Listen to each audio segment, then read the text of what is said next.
السلام علیکم ورحمت الله وبرکاته. محترم پوښتنه کړې ده چې دا د ښځو غوږو کې سوري وي یا په پزه کې، نو دوی به په غسل کې هغه څه چم کوي؟ خامخا به دا سورو ته اوبه رسوي.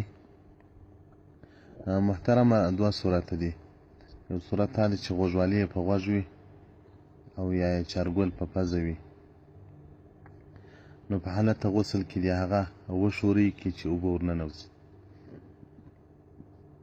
او که چیرې غوږوالی یې په غوږ نه وي، چارګل یې په پزه نه وي، غسل کوي، نو هغه ځای دې وموښي، اوبه دې ورسي، که نه ورلې بس شرعاً په مکلف نه دی. دا چې یا لرګی په چخي او یا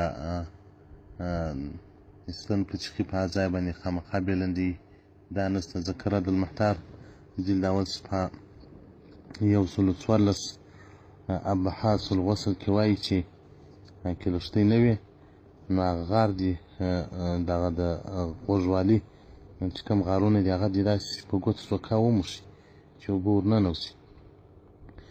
نور دا چې خشب و لرګی یا بل شی ورچخي دې ته ضرورت نشته، بس صرف چې اوبه پر تېرو شي باره کفایت کوي. رد المحتار جلد اول صفحه 114. او دغه رنګه ابراهیم الحلبي رحمت الله علیه مبارک وایي امرأتون یو ښځه غسل کوي، آیا دا مکلفه ده په رسولو سره د اوبو و هغه سرې ته د غوږوالي که نه ده مکلفه؟ نو دوی وایي نه ده مکلفه، چې خامخا دې و هغه دننه سوري ته اوبه نه ورننه باسي.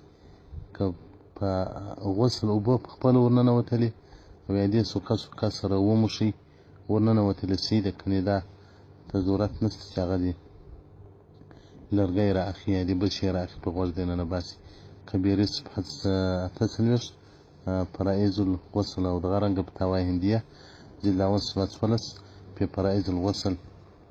نو محترمه ښځه چې غسل کوي نو دې دپاره دا پکار دی چې هغه غوږوالي ځای هغه داسې په ګوته سوکا وښوروي، نو اوبه خپله ننوځي. که نه ننوتلې سوری تنګ و بس دا نه ده مکلف، د دې غاړې خلاصې دي. والسلام علیکم ورحمت الله وبرکاته.